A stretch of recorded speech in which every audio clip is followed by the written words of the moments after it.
membuat retorika. BSU akan mencegah ledakan PHK. Tidak. BSU akan membantu buruh yang dirumahkan untuk memenuhi kebutuhan hidupnya. Karena pekerja-pekerja di labor intensif tadi, katakanlah tekstil, garment, sepatu yang sudah diubah status hubungan kerjanya, upah harian, saat dia kena COVID, misalnya isoman, kemudian dia di rumah, ada BSU, nah itu membantu.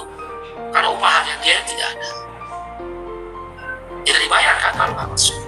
Oh, pengusaha nggak tahu dia, mau COVID nggak COVID, kalau nggak masuk, nggak bayarannya. Kejam. Kejam dunia ini. Ya, negara nggak hadir. Itulah kenapa kami menolak Omnibus Law, Undang-Undang Cipta Kerja. Nggak hadir negara itu.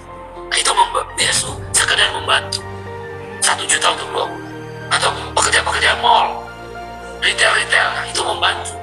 Yang dipotong upahnya ada 25%, 5%. Tapi kalau BSU mencegah PHK, bohong.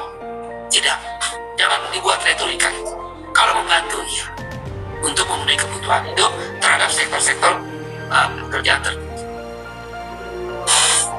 Itu yang kedua, berkenaan dengan bantuan sosial atau yang kita kenal untuk buruh, yang kita bantuan subsidi upah. Yang berikutnya yang ingin kami sampaikan, oleh karena itu menyikapi perkembangan kekinian daripada situasi pandemi COVID-19 yang makin meningkat di klaster pekerja buruh. Saya bicara klaster pekerja buruh ya, saya nggak tahu secara umum.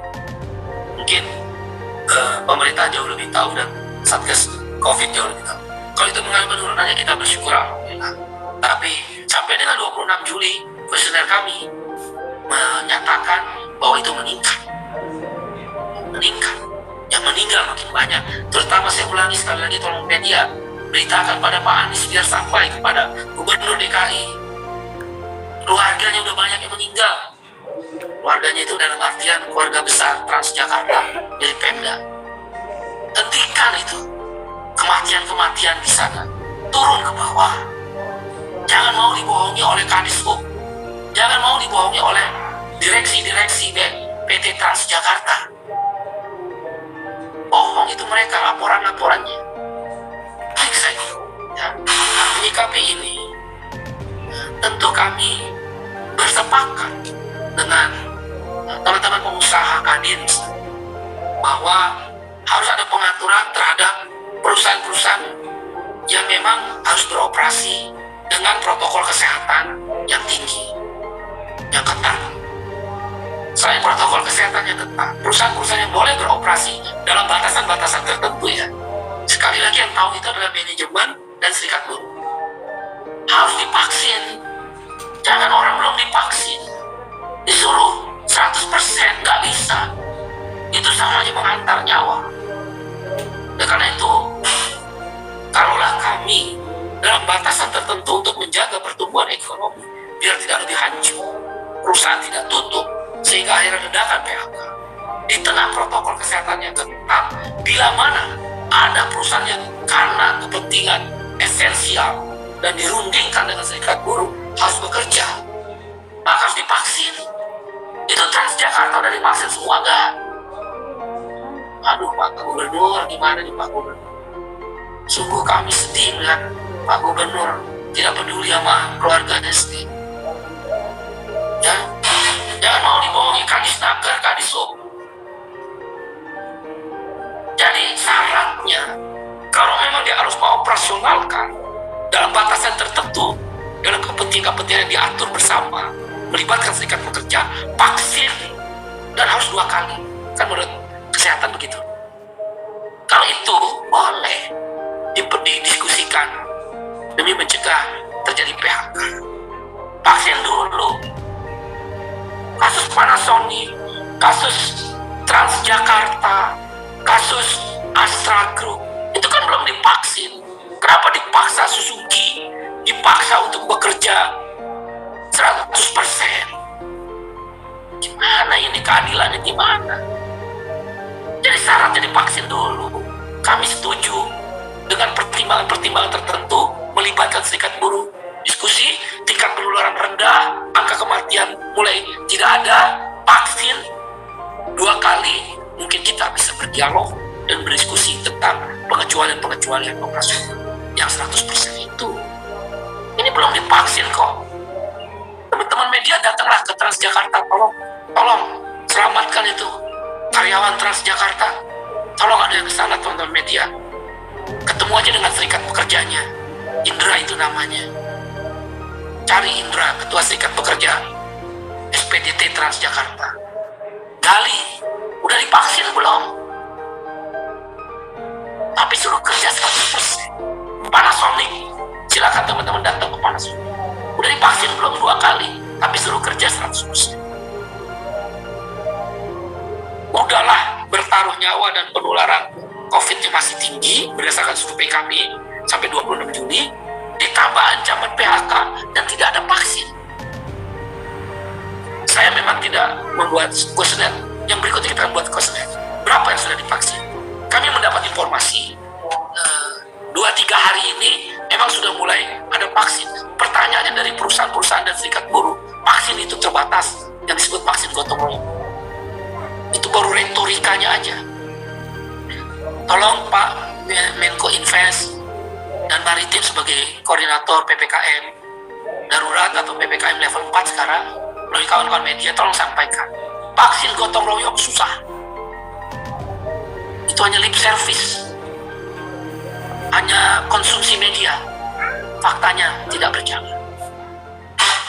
Yang terakhir, dengan demikian, KSPI telah memutuskan untuk menyampaikan aspirasi. Dan aspirasi ini bukan kelompok tidak murni. Ini aspirasi buruh, pekerja yang terancam nyawanya, termasuk di Transjakarta. Kami memutuskan akan melakukan aksi besar-besaran dengan tetap menerapkan protokol kesehatan. Saya ulangi, KSPI akan melakukan aksi besar-besaran dengan menerapkan protokol kesehatan dan semua prosedur PPKM level 4. Aksi ini akan diikuti puluhan ribu buruh dari di 24 provinsi. Saya ulangi, puluhan ribu buruh dari 24 provinsi, 1.000 pabrik pada tanggal 5 Agustus 2021. Aksi akan diikuti puluhan ribu buruh dari seluruh Indonesia, 24 provinsi, 1.000 pabrik akan bergabung pada tanggal 5 Agustus 2021. Apa bentuk aksinya? Aksi akan berhenti produksi di dalam pabrik. Kan pabrik oleh Menteri Perindustrian diizinkan 100% jalan. Berarti kami berpendapat pabrik ataupun perusahaan, lingkungan perusahaan adalah steril. Oleh karena itu aksinya adalah menghentikan produksi secara perwakilan akan keluar dari pabrik. Kami akan keluar dari pabrik, tapi tetap di lingkungan perusahaan. Kan boleh bekerja 100%. Berarti boleh aksi dulu. Tentu dengan protokol kesehatan, jaga jarak, pakai masker, hand sanitizer, dan tidak ada kerumunan. Kami bisa jamin itu tidak ada kerumunan. Karena itu di area di luar pabrik. Akan keluar dari pabrik. Dari proses produksi, keluar pabrik. Tanggal 5 Agustus. 1.000 pabrik akan keluar. Bentuknya adalah mengibarkan bendera putih. Karena kaum buruh menyerah dengan banyaknya buruh yang sudah meninggal dan terpapar COVID-19. Buruh menyerah karena sudah berulang-ulang berteriak untuk mengatur jam bergilir, berulang-ulang berteriak isoman diberikan vitamin, obat-obatan gratis melalui jaringan BPJS Kesehatan, berulang-ulang berteriak jangan ada PHK, berulang-ulang berteriak jangan dirumahkan dengan memotong gaji, bahkan berulang-ulang berteriak pekerja-pekerja berupah harian akibat perubahan status hubungan kerja karena Omnibus Law tidak didengar. Karena Menteri Perindustrian terus memberikan izin beroperasi 100% kepada pabrik-pabrik tersebut. Bendera putih akan kita kibarkan dan akan memasang spanduk dengan 3 tuntutan. 3 tuntutan. 1. Selamatkan nyawa buruh dan rakyat. Strip. Selamatkan nyawa buruh dan rakyat. Strip. Cegah penularan COVID-19. Strip. Cegah ledakan PHK. Saya ulangi yang pertama. Selamatkan nyawa buruh dan rakyat. Strip. Cegah penularan COVID-19. Strip. Cegah ledakan PHK. Isu yang kedua yang akan disuarakan di spanduk dan pengibaran bendera putih. Isu yang kedua adalah batalkan Omnibus Law Undang-Undang Cipta Kerja. Menyengsarakan kaum buruh. Sudah terbukti ada niat tidak baik dari kawan-kawan pemilik modal hitam dengan Omnibus Law ini. Jadi yang kedua, batalkan Omnibus Law Undang-Undang Cipta Kerja. Yang ketiga adalah berlakukan upah minimum sektoral kabupaten kota atau UMSK tahun 2021. Yang ketiga adalah berlakukan UMSK 2021. Tentu bagi perusahaan-perusahaan yang mampu, yang tidak mampu harus berunding dengan serikat pekerja. Kami aksi akan bergerak kembali keluar dari tempat produksi ke lingkungan pabrik, ke halaman pabrik. Puluhan ribu buruh akan terlibat pada 5 Agustus 2021 dan akan disiarkan secara langsung live streaming dan juga tentu melibatkan 1000 pabrik di 24. Saya pikir demikian pesan yang terakhir. KSPI dan buruh Indonesia bersama pemerintahan Bapak Presiden Jokowi turut berperan aktif akan menurunkan angka penularan COVID-19 khususnya di klaster buruh, pabrik, dan perusahaan. Tapi dibutuhkan transparansi dan accountability, keterbukaan dan keterukuran terhadap apa-apa yang terjadi.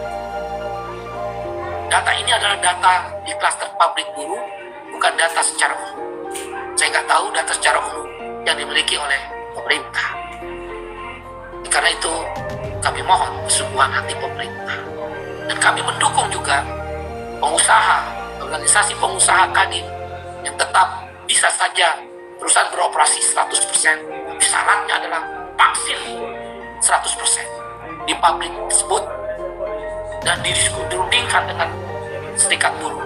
Tidak lagi ada angka penularan yang tinggi dan tidak ada lagi angka kematian. Boleh, itu kita diskusikan demi menyelamatkan pabrik dari ledakannya. Terima kasih, saya kembalikan pada Buka. Assalamualaikum warahmatullahi wabarakatuh.